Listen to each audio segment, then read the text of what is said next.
weather and things. So just as a real quick review, we just got started in our workbook, Praying Like the Psalmist. And one of the things we talked about on Wednesday evening was how all of us can improve our prayer life. None of us have that perfect prayer life, and we can all improve. And we kind of put up on the board just some things that we feel like we could improve on, or we would like to improve on in our personal prayer lives, is to be able to be more specific in our prayers, to be totally engaged with our heart, our focus, because sometimes we get in a hurry and we want to get that prayer out, but we don't really engage our hearts 100%. We may engage it 50%, but we want to come to that place where we can truly engage our hearts 100%. Talked about new ways to express ourselves, new ideas, to be more consistent in our prayer life, to be vulnerable, expressing ourselves totally, just to lay everything out to God, whether, just whatever our thoughts are, to lay those out totally to Him. More confidence in our prayers, recall of who we need to pray for, spontaneity and personal, less formality to it, knowing what to ask for, and to be more thankful and more praise, and to put some of those things in our prayers also.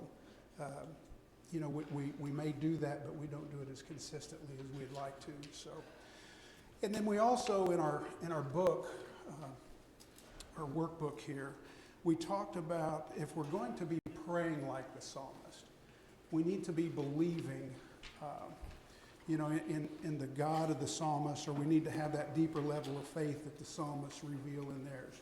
And we talked about the fact that God is, and we looked at a couple of psalms there. We talked about the psalm, or the fool says in his heart that there is no God. So we talked about that atheist, and then we also talked about the practical atheist, those that the psalmist mentions in the Psalms that say God will not see. They don't see God as He truly is. They see God in a way that they want to, that they don't, that their will does not match up with His will. So, and we talked about ways we can be practical atheists. And then we talked about in Psalm 88, one of the reasons that the psalmists, even with all their hardships and anguish, why they kept praying. And one of the things we mentioned is they kept looking at the attributes of God. The psalmist, you'll see how a lot of times they'll talk, they'll give their, it's a lament or their anguish and things, and then a couple of verses later they'll talk about God's attributes, His faithfulness, His love, His holiness, His sovereignty, and things. And how we're going through very difficult times, hardships and anguish, how we need to do the very same thing. And let's see. Let's go ahead. We got down to question number 7 on Wednesday evening. So one of the things we talked about was Psalm 139. That was where we ended, talking about God as our creator. And we also talked about, we can see God's glory in the heavens above, and we can also see God's glory in His word, in His truth to us. And then in Psalm 139, the fact He's our creator, and He knows us very intimately. And then we got down to question 7. When we recognize His intimate creator's knowledge of us, how will that impact our praying? He knows us inside and out. He knows our thoughts. He's the utmost care and concern for us. You are mindful of me, it talks about in that psalm. His faithfulness and His promises. I mean, knowing the fact that He already knows what's going on with us, that He does care for us, that He's there to help us, should really open our hearts, our minds to the mindset of going into prayer like, I need to spill everything out to Him, and anything I give to Him, He will take care of, and I can trust Him with that. So it's that, knowing that should enable us to really feel comfortable with prayer. Yep, exactly. Ethan. I said something similar, worded it a little differently. That if we know this, we won't try to hide anything. Yeah, just go ahead and, He knows us intimately. He knows what's in our minds. We might as well just express ourselves to it. Anyone else on that? In human nature, if you have a familiarity and a comfort with somebody, you can go to them with anything and everything. It's almost like, husband and wives, can share with each other things that you may not be able to share with other people or real close friends. When you develop a close relationship with God and an understanding of where He is, it can be a very open relationship. Right. And like with the husband and wife relationship, a lot of times we get into problems when we don't communicate, when we, stuff things, and they don't know how we're feeling. It's different because God does know how we're feeling, but still, like Aaron said, that there's that open communication in an intimate relationship. So, and then on down, so we talked about God is, He exists, God is creator, and now we're in this section, God is the source. And the question there, what is God the source of according to the following passages in the Psalms? So someone read 36:9 for us. 36:9.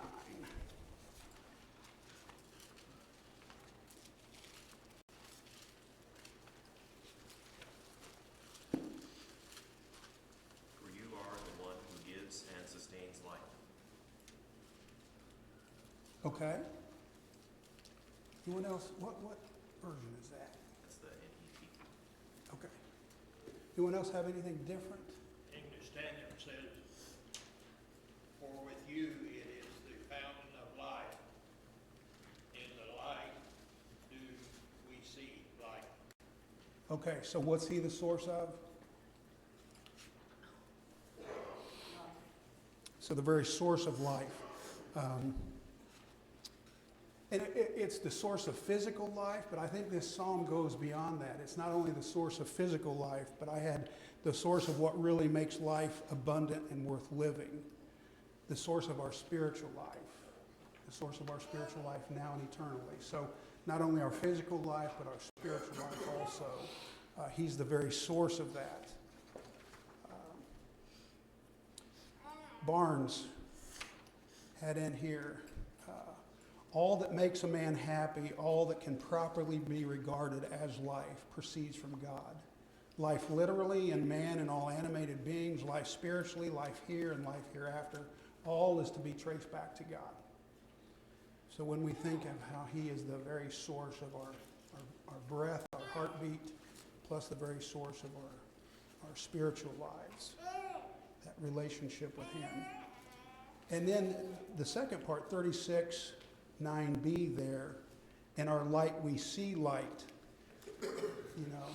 So by looking to Him, by meditating on His character, by having that right relationship or right understanding of who God is, we see truth and the answers to a lot of our questions that we have.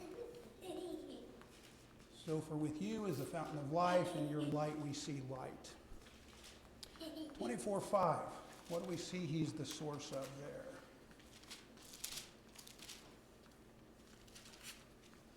24:5. Someone read verses 1 through 6 of that.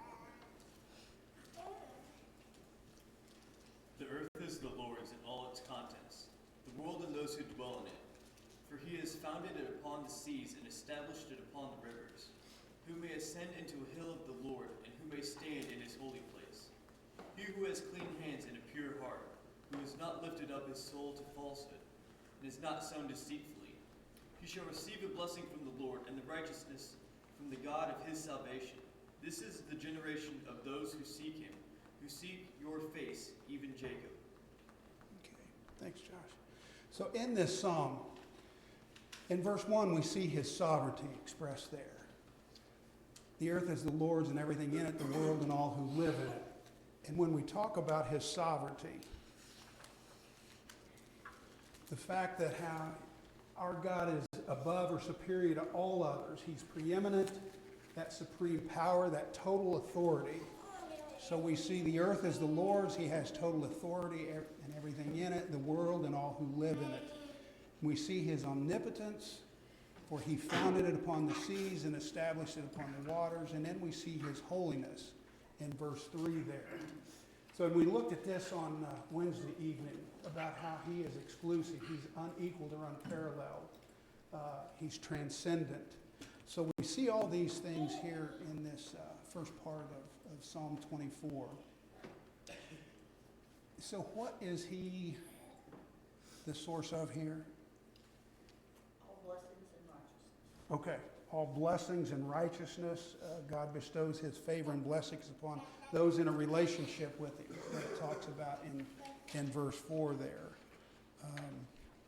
And we looked at Psalm 1 on Wednesday evening, and we talked about the difference between those that are in a relationship with him and those who aren't, and how those in a relationship with him are blessed so much, like the tree beside the stream, and how the others that don't are like the chaff. So we see the blessings from the Lord for those in a relationship with him, both in Psalm 1 and Psalm 24. And then that idea in 5b of vindication or safety, salvation from God. They'll be justified or sanctified, and he's the source of this justification or sanctification there. Anyone else have anything on that one they'd like to add? Okay, Psalm 43:3. Psalm 43:3.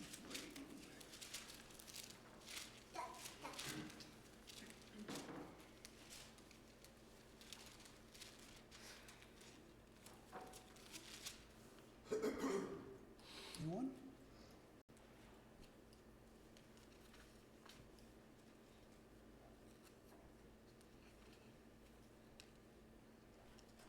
Verses 1 and 2 of this psalm, you see a degree of despair and dejection also. It says in verse 3, send forth your light and your truth. Let them guide me.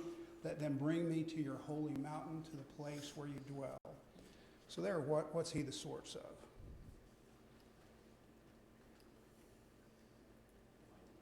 Light and truth, okay. Light and truth. Idea that now in the time of darkness and trouble, when the light of God's countenance seemed to be withdrawn or hidden, he prays that God would impart that light to him, that light and that truth. And in Psalm 102, verses 3 through 11, someone read 1 through 11 there. Psalm 102.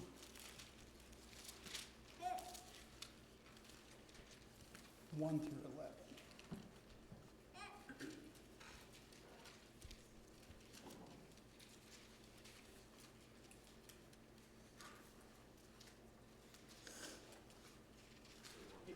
Yes, please. Hear my prayer, Lord. Let my cry come to you. Do not hide your face from me in the day of my distress. Incline your ear to me, answer me speedily in the day when I call. For my days pass away like smoke, and my bones burn like a furnace. My heart is struck down like grass and is withered. I forget to eat my bread. Because of my loud groaning, my bones cling to my flesh. I'm like a desert owl of the wilderness, like an owl of the waste places. I lie awake. I am like a lonely sparrow on the housetop. All the day my enemies taunt me. Those who deride me use my name for a curse. For I eat ashes like bread and mingle tears with my drink, because of your indignation and anger. For you have taken me up and thrown me down. My days are like an evening shadow. I wither away like grass. Okay, thank you. Some of this kind of sounds like Job, doesn't it? In our reading in Job.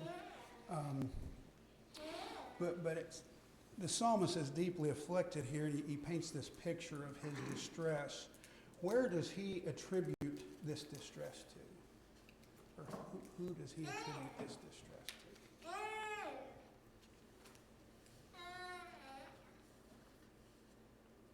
Verse 10.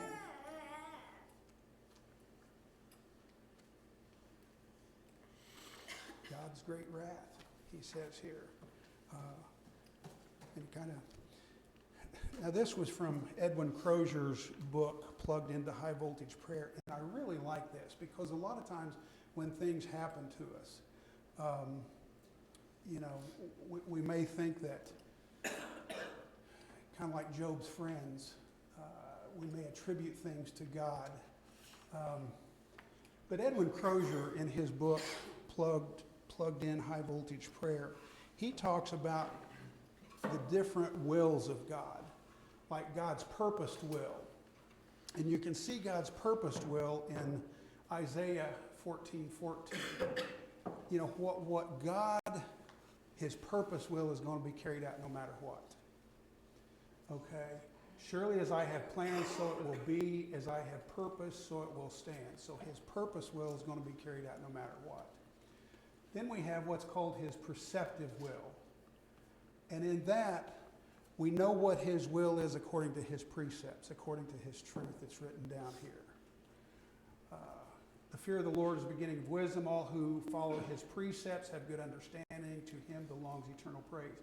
So his purpose will, his preceptive will, and then his permissive will.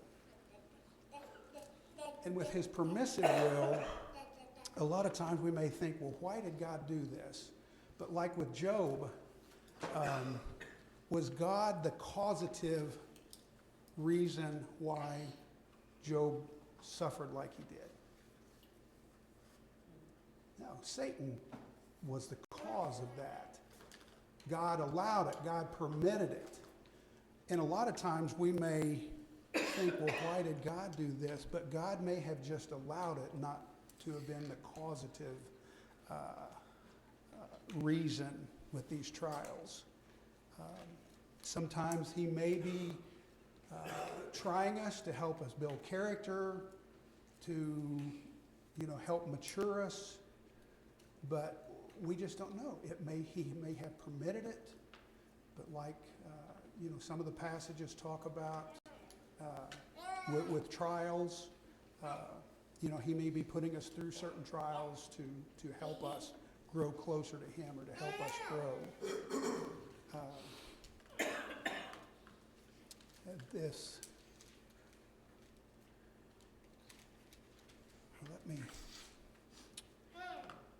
With God's sovereignty, there are those that say God directs everything since he is sovereign, and they dispel the idea of free will or man's ability to choose. And then I put this up here, this quote by Tozer, just about how there is free will. And because there is free will, we have to understand there's suffering in the world due to brokenness caused by sin, caused by our free will. So there's a lot of things that happen to us simply because of sin. It may be our sin, it may be the sins of others. But because there is free will, there's going to be pain and suffering. And that really, our pain and suffering really hurts. Turn over to Luke 24 real quick. I want to look at something here about when we're going through some really difficult times. Luke 24.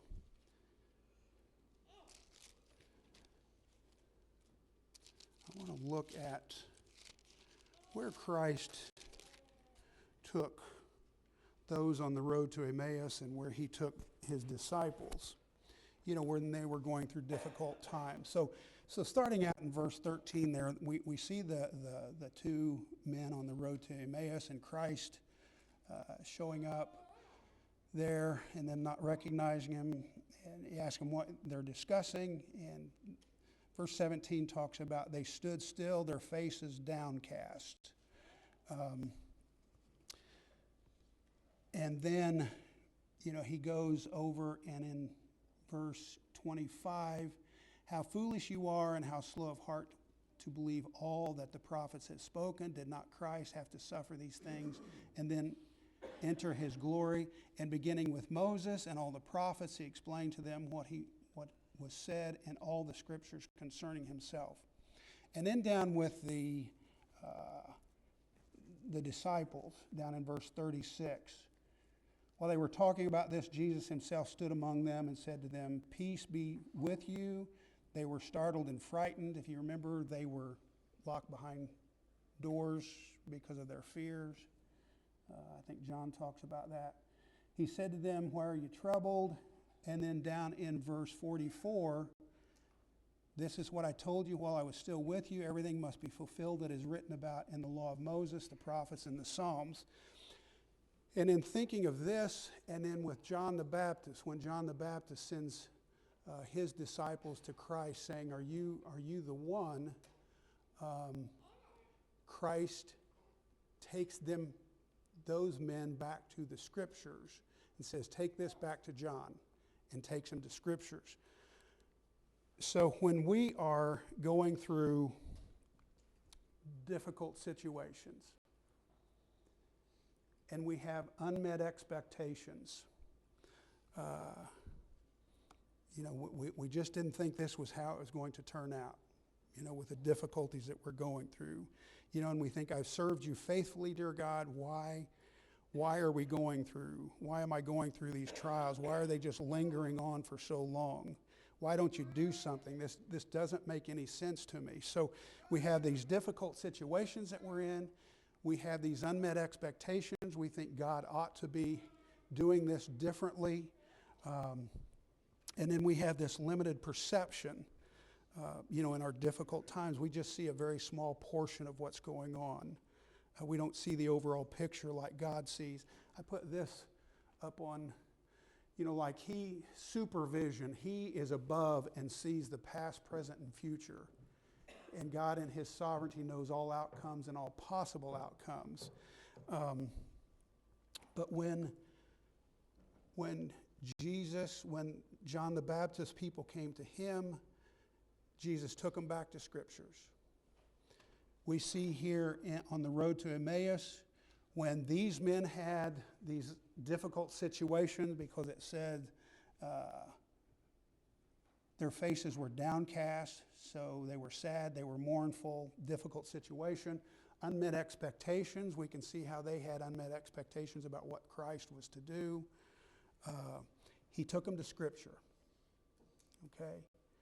He took John's disciples to Scripture, said, take this back to John.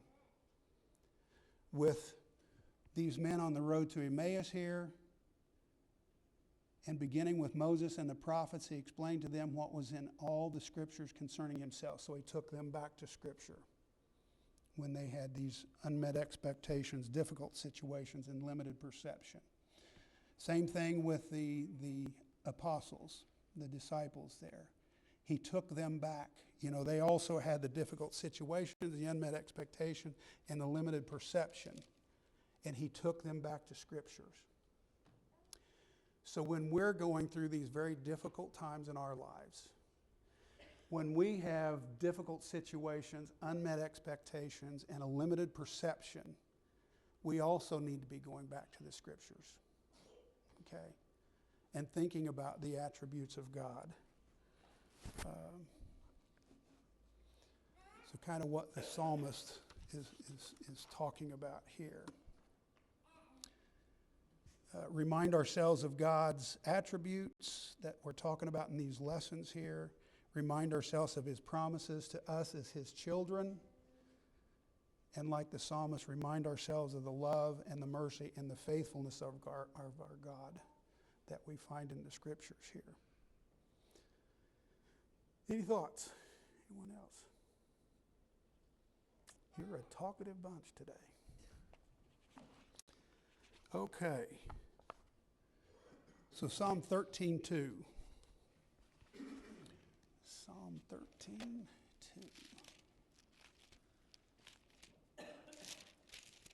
What is God the source of here? 13's a short psalm there. How long, O Lord, will you forget me forever? How long will you hide your face from me? How long must I wrestle with my thoughts and every day have sorrow in my heart? How long will my enemy triumph over me? Look on me and answer me, O Lord my God. Give light to my eyes, or I will sleep in death. My enemy will say, I have overcome him, and my foes will rejoice when I fall. But I trust in your unfailing love. My heart rejoices in your salvation. I will sing to the Lord, for he has been good to me. So in verse 2, what is he the source of?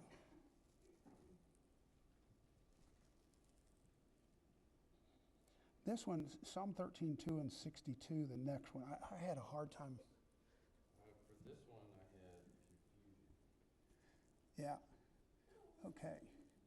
How long must I wrestle with my thoughts and every day have sorrow in my heart? How long will my enemy triumph over me? Anyone else have any other? I also thought some of these were difficult because I realized later that I was trying too hard to force a positive trait out of some of these passages. So I would read and if you stuck only to the verse that it says on the sheet, you would also have a hard time too, I think, because Yeah. it's very, Well, really this one and the narrowing in. next one I had a real difficult time with. Right. So one of the ways I approached this one was, what does the psalmist look to God to provide, because he sees God as the source of whatever it is they're asking for.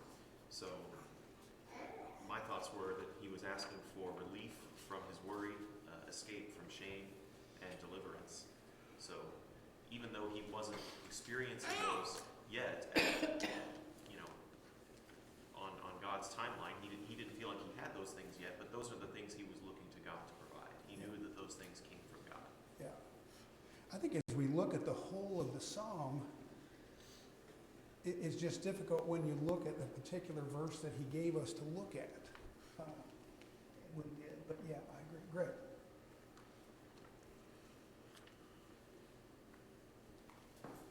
I wrote down that God is the source of sorrow. And I wrote that because the psalmist has a relationship with God.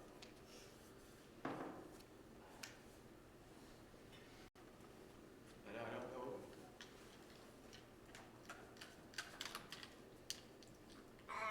any meaningful relationship that doesn't include sorrow. There's no meaningful connection where all of life's challenges are faced with the psalmist and God that cannot include or exclude sorrows. It's part of life. And to deny it is to lose part of the relationship.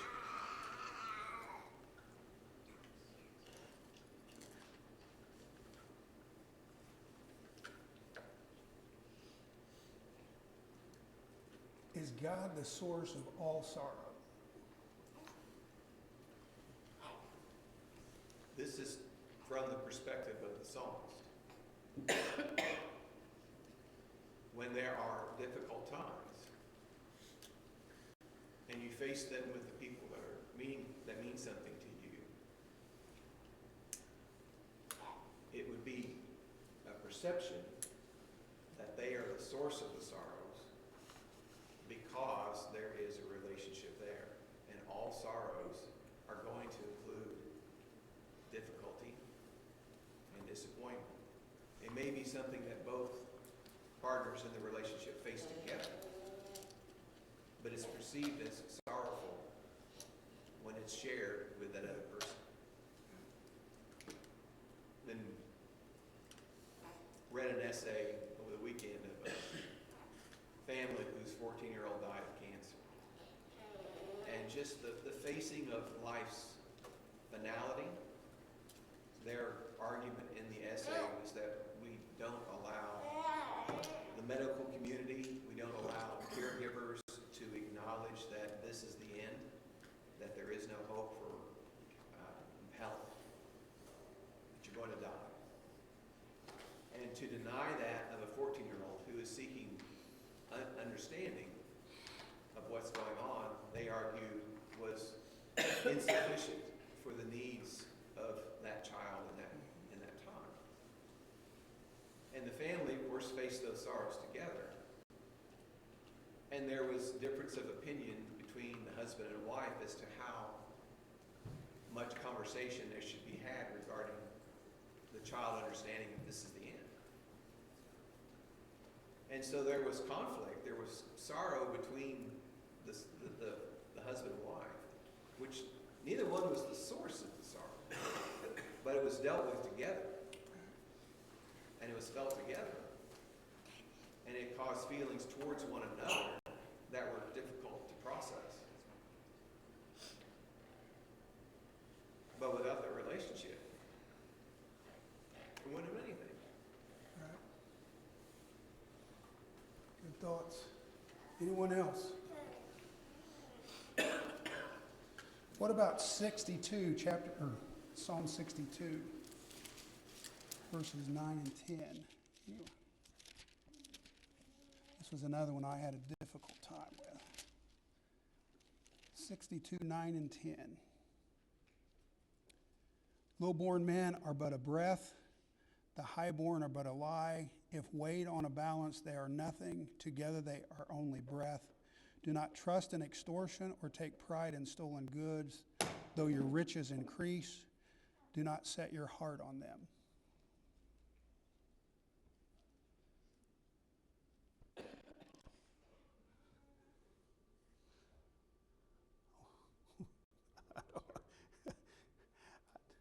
You almost wonder if that was a typo with the psalm. I just cannot see the source of there or what he's trying to pull out here. So, The idea I got from that one was God is being contrasted to man. And I put that he's the source of permanence. He's the source of anything that is permanent and anything that is dependable. Because everything that man is the source of will eventually decay and break away. There's a poem that I really like. I can't remember who wrote it, unfortunately. But it tells about a traveler in the desert, and he stumbles across a weathered, beaten down rock. And there's carvings in the rock. And the carvings say, I am Ozymandias, king of kings, look at my mighty works. And it's a stone in the sand. It's just a piece of garbage that says, look at my wonderful, great works. And it's just there in the sand, and it gets buried, and it's gone. So I saw this psalm as kind of painting a similar picture of man's works are just, it just withers away, it's buried, you'll never know it was there. So God is the source of what remains. okay, good. I do like that. Source of all that is lasting. Okay, Psalm 88, 3 through 7.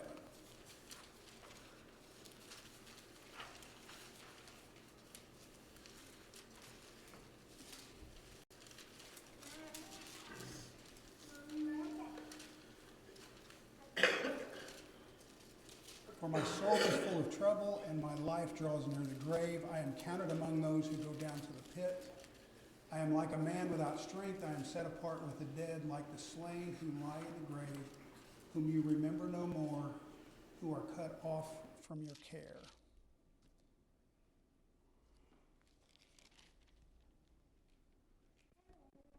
What you have for that one?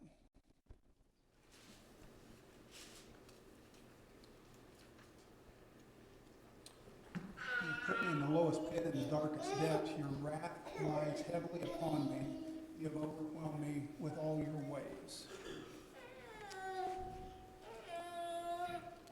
Ethan? That one, I think from verse 6, the psalmist is saying that God is the source of his despair and his pain. Okay. Your wrath lies heavily upon me. Yeah. And you put me in the pit. Yeah. Okay, so he's talking about his divine displeasure, his wrath here. He's the source of that.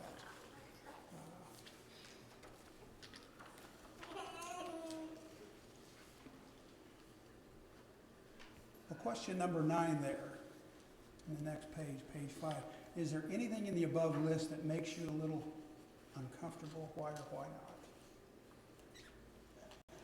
It's hard to think about like blaming, because a lot of times it's you're in the situation of blaming God. It's like, why are you making all this pain for me?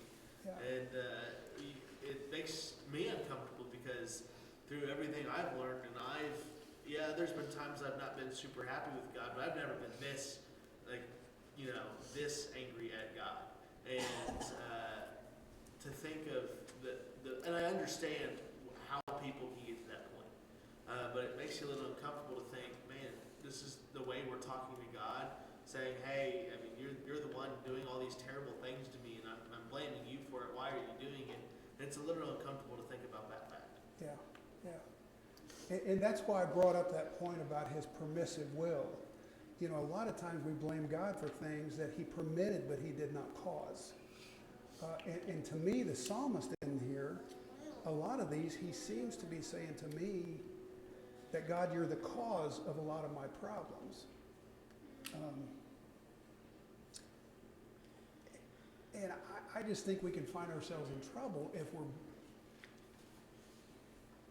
we're blaming God for everything that happens to us that causes us pain. Did he permit it to happen? Certainly. Did he cause it to happen? Maybe, maybe not. Ethan? Yeah, I think part of it, we try to think about why are these here. For one, we have to recognize that it's poetry. There's that. And also, are these here because this is really what happens, or this is just a real perspective that God is acknowledging? Yeah. And I think if you look at almost always, not every time, but almost always, the psalmist will then turn it around to correct their perspective. Right. And so I think what a lot of these are is, God's not necessarily causing all these issues, but it sure feels like it. Yeah. And that's a real way to feel, and God acknowledges that, and he wants us to be able to process it. Right, right. Wrestle with it, struggle with it. And So I guess the way to say it is, a lot of these are not, and I don't know if he worded it the best in this way, but a lot of these are not saying God definitely does this, but this is definitely a way that it feels sometimes. yeah, yeah, good. Anyone else? Greg? I was going to say these are genuine, legitimate feelings, and legitimate feelings can feel like fact when they are not. And so, when you say we need to be careful not to blame God, I think if we take the attitude of the psalmist, like Ethan was talking about, and sort of walk our way or talk our way through some of these feelings that we have, that's better than, as you said, you use your word, you tamp them down, or you bottle them up, or you block them or something. There's health in letting your feelings be your feelings. Just don't allow your feelings to be the only source of knowledge that you have about the nature of God. Right, right. There's so much more out there that's telling us about the true nature of God beyond what we feel today about God when we're feeling depressed or oppressed. Right, right. Good thoughts. Anyone else?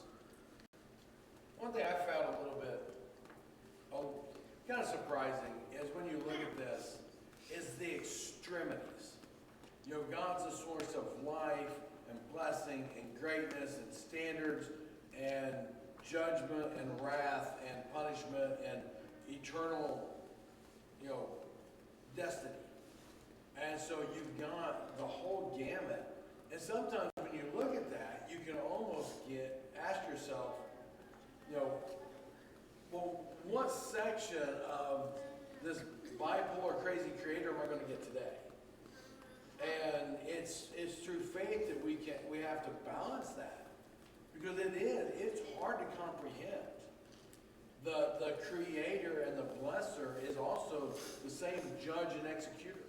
Yeah. And so I find the extremities somewhat a little overwhelming. That's why I have to keep going back and looking at his attributes and seeking to be in the right relationship with him. Because being in the right relationship with him as far as his judgment and his wrath and some of those things, I don't have to really worry about that because I'm in the relationship with him. But sometimes with being in that relationship, kind of to Greg's point about God being the source of sorrow. If you're in this relationship and you look at like Job and everything happened is, if I'm this faithful, then why? Yeah. Because God has the power to stop and control and do miraculous things. But why do you allow, if I'm faithful, why do you allow? And we see a lot of that in the Psalms when they're just pouring their heart out going, I don't understand. Yeah. I'm faithful and just, and you didn't do your part. And it is, the whole gamut is just mind-blowing. Anyone else? I think what I found helpful was thinking of it in terms of maybe God is the cause of your sorrow and of your pain, but not to forget that God may not be causing those things for the sake of that feeling alone. God doesn't cause sorrow just for sorrow's sake. God doesn't cause pain just for the sake of causing pain. There are greater intents that God has behind those things.